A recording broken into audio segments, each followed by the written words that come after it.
Welcome to the Natural Parents Podcast, where we will cover all things faith, health, family, and wealth through a biblical perspective of putting things in life that matter most back into order. We're reminded of Matthew 6:33, where Jesus said, "But seek first the kingdom of God and his righteousness, and all of these things shall be added to you." Join us each week as we focus on what truly matters most in this life and passing those values on to the next generation. This is the Natural Parents Podcast with Ryan and Abby Hukin. Next up on our pillars of health are two very important ones that I think definitely one of them gets overlooked in the busy culture that we are all kind of inserted into and made to just conform to feel like we are going to survive. Yeah, I'd say one is overlooked and two is undervalued. And so, as the title of this podcast would suggest, these are the unsung heroes of our vitality. We're talking today all about the importance of hydration and rest if you truly want to be a super healthy human. If you guys remember, we've got 7 pillars of vitality. They are in particular order: adaptability, nutrition, detoxification, hydration, rest, mindfulness, and movement. And today we're going to talk about 2 major ones that I think will be crucial for you guys to be able to take and run with towards your health. Yeah. I didn't realize until probably a couple years ago that our bodies detox a lot whenever we sleep. And so, when you wake up in the morning, starting your day with water and preferably electrolytes or something like that is really good, just to help flush that in your body and not just diving right in with coffee, which is definitely something I have to force myself to do before I like to do. get to the coffee. Well, I think you bring up a good point, how these two actually do go hand in hand. I do think they're separate pillars as the construct aligns with, but I do think they do go so hand in hand. We've talked about that previously in the detoxification podcast, but when we rest well at night, our body goes into a rhythm of cleansing itself of the toxic buildup from the day. Sure, I'm talking about like the toxins of the world, sometimes the foods we eat, the air we breathe, the drinks we drink, the things we do, right?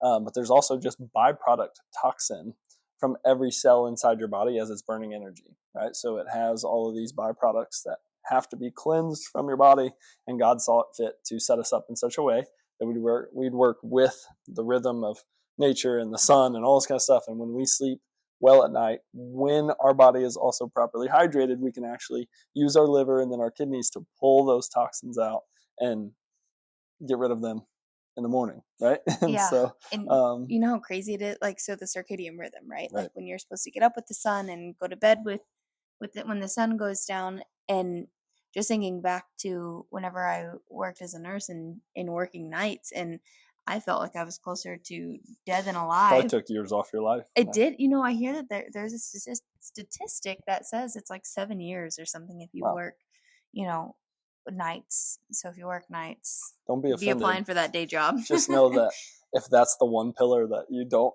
nail out of the 7, let's do the other 6 really, really well. And some people handle nights really well. I didn't. I felt sick a lot, and then just the other. But anyways. I mean, again, coming back to hydration, we've all heard it said, different stats I think get thrown out there and stuff, but I do think statistically speaking, the numbers around about 60% of the entire human body is compromised of water.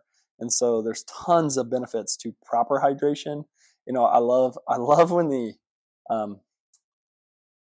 like our parents' generation, right? Like I was having this conversation with my dad the other day.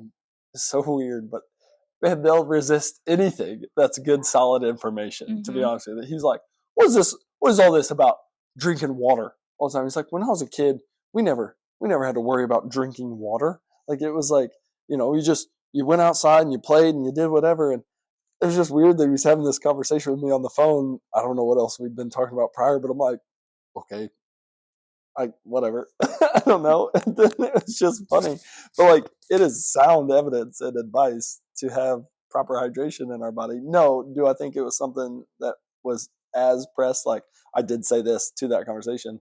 I have heard that the first ever water bottle company was, I think it's Evian or something, which is naive backwards.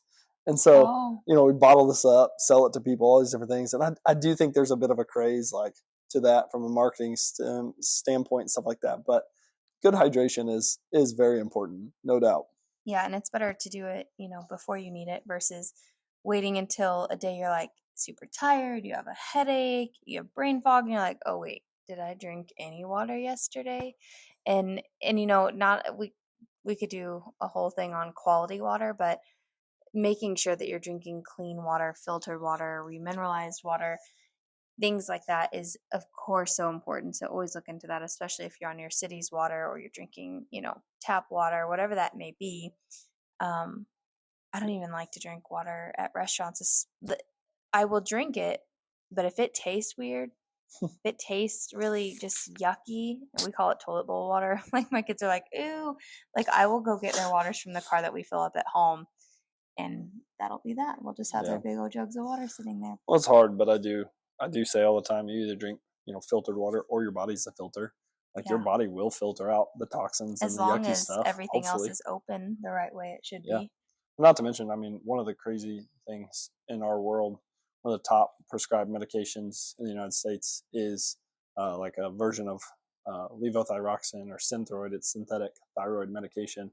And we have water that's riddled with both fluoride and chlorine. And those can both kind of mimic, because of their positioning on the periodic table of elements, like they can mimic the role that iodine or iodide would play in your body, which impacts the thyroid. And so all these different things, right? And so now we start to have a big toxic buildup issue with the water that we're drinking. And so filtered water or not, you choose. If you can't remember what the periodic table even has on it, raise your hand. You're over here quoting it. You're so mean. This is some practical tips, I guess. Somebody out there really appreciated that perspective. They did, but they did. Thank you. You did a good job. So, of course, like, I guess, the saying that half your body weight in ounces is a good, rule for daily water intake. And, we said starting your morning with a glass of water, and electrolytes is definitely important. And if you don't have an electrolyte powder, we love Pickleball. It's now called Potassium Cocktail, which I don't think's a name upgrade, but we're going to go with it. Rebrand. Yes. And if you don't have that on hand, I am a big advocate for, salt on your tongue and drink that down just to get that sodium in. That really helps to drive it into the cell. You can do coconut water, just different options like that. There's lots of good options just to help really get that water into the cell. That's important. You can drink water all day and maybe not be hydrated if you're not having enough sodium. Of course, this is not medical advice. If you've been told to eat low sodium, you should consult your doctor first. Message us. We'll talk about it. I've heard this on the water thing. So, okay, if I go down this rabbit hole, you're going to say I'm being way too sciencey. But there's this thing called osmolarity. That's just how water transfers based on like what's in it, right? And so you have all these phases of water. People talk about solid, liquid, gas, right? So solid water is ice, liquid's obviously water, and then there's air. Well, people, okay, not just me, will talk about the fourth phase of water, and they call it gel water, which is effectively water with something in it. So this is like coconut water, electrolyte, drink powder mixes, lemon water. Like we always joke, like, yeah, I'm healthy, I drink lemon water, right? Like stuff like that. If you put a little, cucumber, something like that in the water, your body actually will absorb it better. And then there's this massive misnomer that if your pee is anything but clear, you're dehydrated. And that couldn't be any further from the truth, really, because what you want to be happening in your body is that your body is pulling toxins, utilizing water and hydration to filter those toxins through your kidneys and then excrete them out. Sometimes things even like joint pain and headaches and soreness and all this stuff builds up inside of our body because we're dehydrated and we're not effectively using the system that God gave us in our kidneys to filter that stuff out. Yeah, I agree. And I think that, even just making sure that our kids are paying attention to how much water they're drinking and encouraging that. We have water bottles that we take with us, and just on days that I fill those up with electrolyte and water and set those out, not only do I do less dishes of cups and things throughout the day, but they're more apt to drink it. They love electrolyte waters. They call it electric water, which is so cute, and I hope they never realize. But it is just a good way to make sure that they are getting that hydration as well, because they're busy, they're going, they're doing things. So a lot of times it can often get missed for sure. And I've touched on this a second ago, but that's a question that comes up. It's like, well, my 6-year-old weighs 50 pounds. How much water do they need? That's the best rule out there that we found, is the half your body weight in ounces of water, or I will give the caveat of non-caffeinated beverage, right? So like, at least, it could be water or electrolytes or things like that, but we don't want to just plug in sugary juices and milk and all this kind of stuff. For us, anything like that the kids have, that's not in addition to their water and hydration requirements for the day. So, and I will say, I don't measure the kids' ounces that they drink. I make sure it's there and provided, and I just know that they will drink it. It's oftentimes, right before bed, if they haven't gotten enough, they're like, I'm thirsty, and then they're getting up, and it's really not an excuse to get out of bed. Did you drink anything today? Yeah. So I wouldn't be too worrisome on that. Just make sure it's provided, and they'll drink it. Yep. I think just make it a fun routine, make it a thing. Hydration, don't overlook it. It's a major pillar, major key to your overall body's health and well-being. Yeah. And so, even with rest, like we said that a lot of time when you're resting and sleeping, and that's when your body repairs and restores itself, not only physically, but mentally as well. And so when we don't get the sleep we need, it obviously impacts the mood. We get a little cranky. Some worse than others. Yeah. Ryan's a really crabby person when he doesn't get sleep. Funny. It's not even true. Yeah. I would say rest is my hardest one. I've said that in a previous podcast. He does. It's like, you want downtime, but then he has downtime and he's like pacing the floor. And so the only time he gets a lot of downtime is if he's actually run down and ill and under the weather, expressing health. Do as I say, not as I do. We're working on it. This is a big one that he is working on. I did say the other day, like, for my children, I desire for them to know what or how to rest, right? Mm-hmm. Like, I don't. And this is a conversation my dad and I, again, have had, and it was good. He's like, yeah, you come by that honest. He's like, because I don't know how to well either. And I prayerfully and carefully are trying to understand what true rest means. There are sleep requirements, and best science says, hey, you need roughly 7 to 9 hours of sleep a night. I don't think it's an accident that God set it up that way. And the Bible tells us that, God rested. Jesus says later in the New Testament that, God made the Sabbath for man, not the man for Sabbath. And it's like, he put that forth in us so that we would actually focus our energy at least once in a while, right? Like 1 out of 7 days, on God and on resting and being mindful of our time and where we're spending it and how we're utilizing our energy and all these different things. And so there's so many different aspects to talk about here within the rest pillar. But it's multifactorial. Like, yes, we need good sound sleep, but we also need to know how to rest. And so, yeah, resting doesn't always mean sleep. Resting your eyes is what I always think of. But I was just resting my eyes. Yeah, but really, it can be just things like praying, deep breathing, having just moments of stillness, just sitting and not reaching for your phone to fill the void, or just being in the moment. And I think that there's a lot of true rest in that a lot of times we overlook because we just associate rest with laying in your bed and sleeping. Being a bum, yeah. a bump on the log, as I always say. Like, no, that is, and rest is super important for that. We had that podcast episode a few ago. That's where we talked about like slowing down time. Mm-hmm. And you touching on that with our phones and things like that. We never give our brains a moment to just be, mm-hmm. and to just focus. What does my body need? What do I need right now?